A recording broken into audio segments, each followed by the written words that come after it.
Hello students, welcome to my online class English for everyone. Today we will discuss topic of narration.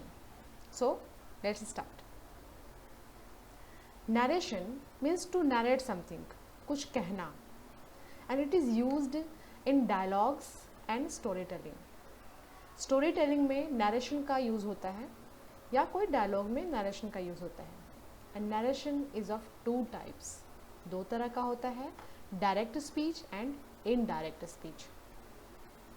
Direct speech. If the sentence spoken by the speaker is written without any change, the sentence is called direct speech. किसी भी sentence को जैसा speaker ने कहा है उसको as it is लिखना या बोलना, उस सेंटेंस को हम लोग कहते हैं डायरेक्ट स्पीच का सेंटेंस. जैसे Ram says, I am a doctor. Here, inverted comma and comma is used. Now, come to indirect speech.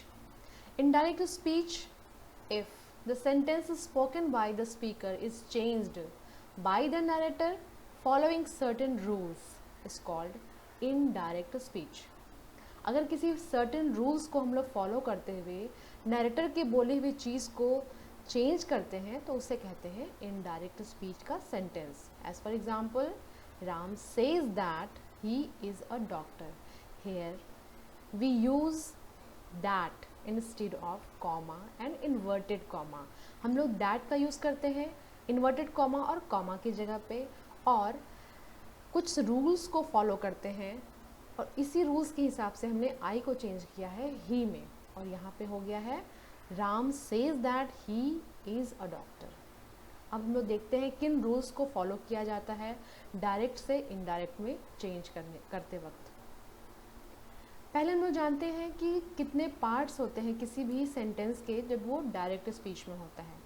दो पार्ट्स होते हैं mainly, reporting verb and reported speech.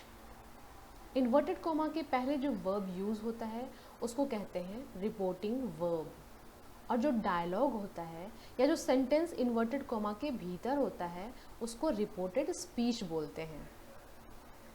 Now we use certain rules for converting direct speech into indirect speech, and the main rule is, first rule is SON 1 2 3.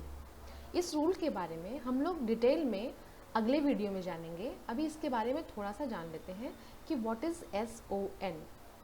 S stands for subject, O stands for object and N stands for no change. 1 stands for first person, 2 stands for second person and 3 stands for third person. Now, how to change person according to SON rules?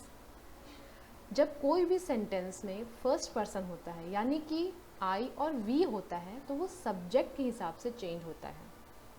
यदि कोई sentence second person का हो यानी कि you हो तो वो object के हिसाब से चेंज होता है. यदि कोई सेंटेंस में थर्ड पर्सन हो यानी कि ही, शी, इट या दे हो, या फिर कोई भी नाम हो तो उनमें नो चेंज, उन्हें हम एज इट इज़ चेंज करके इनडायरेक्ट से डायरेक्ट में चेंज कर देते हैं.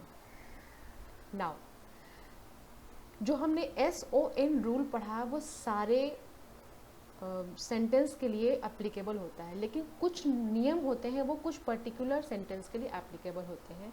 जैसे चेंज इन टेंस, इसके 3 मेन फॉर्म्स हैं, 3 मेन नियम हैं. पहला, when reported speech is in present tense, then there will be no change in tense of reported speech. अगर रिपोर्टिंग वर्ब प्रेजेंट टेंस में हो या फ्यूचर टेंस में हो तो रिपोर्टेड स्पीच के टेंस में कोई चेंज नहीं होता है. हाँ, SON रूल का यूज़ हम वहाँ करेंगे लेकिन टेंस में कोई चेंजेस नहीं करेंगे. जैसे he says Seema helped me a lot. He says that Seema helped him a lot. यहाँ पे हमने मी को सब्जेक्ट के हिसाब से चेंज किया है. Now next, B, when reporting verb is in past tense. तो हम रिपोर्टेड स्पीच को कैसे चेंज करेंगे? कुछ सर्टेन नियम है जिसको हम लोग ईजी वे में देखने की कोशिश करते हैं। जैसे अगर कोई भी सेंटेंस डू या डज में हो तो वो डिड में चेंज हो जाएगा, इज़ एम आर में हो तो वॉज वेयर में, हैज़ हैव में हो तो वो हैड में चेंज हो जाएगा। कब? जब रिपोर्टिंग वर्ब पास्ट टेंस में हो। हमें इस बात का ध्यान रखना पड़ेगा। As for example, he said Seema is a doctor, he said that Seema was a doctor. Here we changed is into was because reporting verb is second form of verb said. Now the third rule is when reporting verb and reported speech both are in past tense, it changes according to the given rule.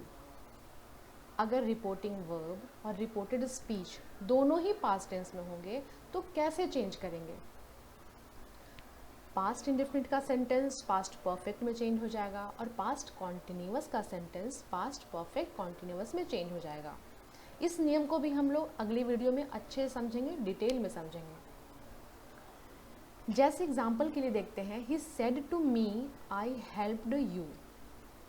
Now I helped you past indefinite का sentence है, इसलिए ये change हो जाएगा past perfect में। So it will be he told me that he had helped me. Next, he said to me I was playing cricket. ये जो sentence है वो है पास्ट कॉन्टिन्यूअस का, तो ये चेंज हो जाएगा पास्ट परफेक्ट कॉन्टिन्यूअस में। So it will be he told me that he had been playing cricket. कुछ और भी पार्ट्स ऑफ स्पीच होते हैं जो कि डायरेक्ट से इनडायरेक्ट में चेंज करते वक्त बदल जाते हैं, जैसे कि नाउ का देन, हेयर का देयर, टुनाइट का दैट नाइट, येस्टरडे का द प्रीवियस डे, टुमारो का द नेक्स्ट डे। इसको भी हम लोग बाद में डिटेल में स्टडी करेंगे। So I think it is clear to all of you. If you have any problem, please contact and please tell me मैं आपको किस तरह से उसको बताऊं। Thank you very much.